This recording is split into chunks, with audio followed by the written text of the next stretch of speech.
Namo Buddhaya. Welcome to today's video.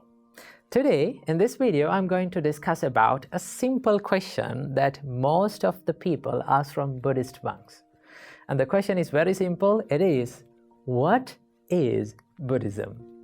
It seems to be a simple question, but it is very complicated when you're trying to give an answer for this question. So let's try to find an answer for this question today. So many people ask that, is Buddhism a religion? Or is it a philosophy?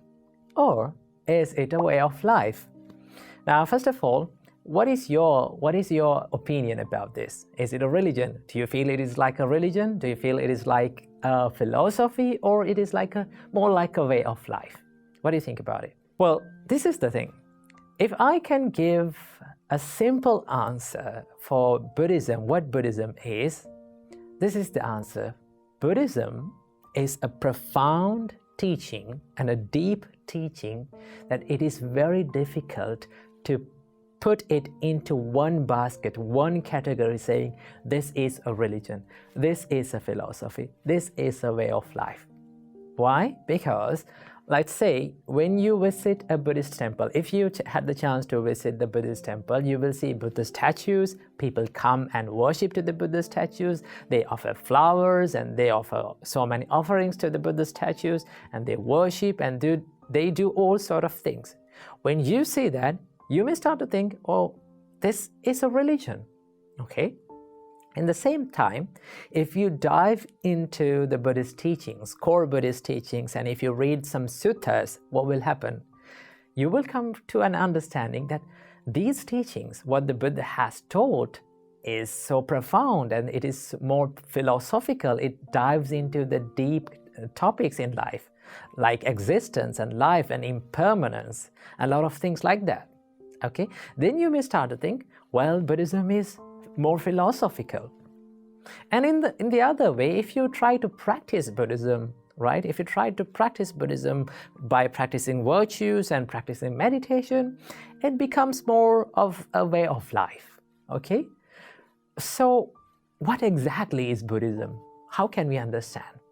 Well, the one answer that I can give when you sum up all the Buddhist teachings, okay?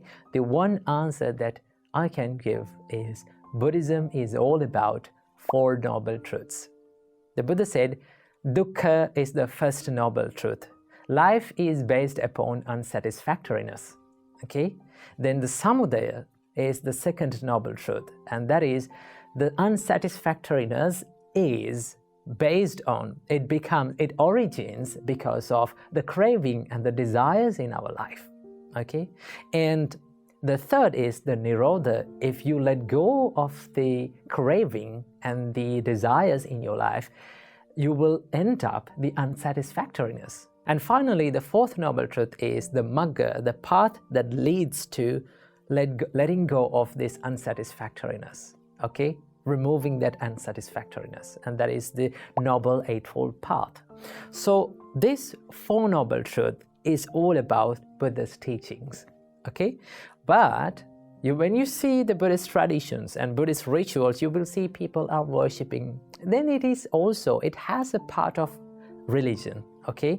People worship, but it is not in the way of a religion that people think it is a religion. Because the definition of the word religion is constant worshipping and believing into a supernatural and superhuman being or a god. In that sense, Buddhism is not a religion. It has more philosophical aspects, but it is not just a study of these concepts. You cannot just stop from studying about the impermanence and the existence and everything just as a study. You have to dive into these studies and you have to practice it. It runs beyond the studying. It goes to the practice, and you have to realize by yourself, through yourself, what the reality is. That is what Buddhism is, okay? So if I said that what Buddhism is, the Buddhism is all about the Four Noble Truths. So that is the answer that I can give to a person who is asking this question, what is Buddhism? It is about the Four Noble Truths and the reality of this world. So keep this in your mind. Namo Buddhaya.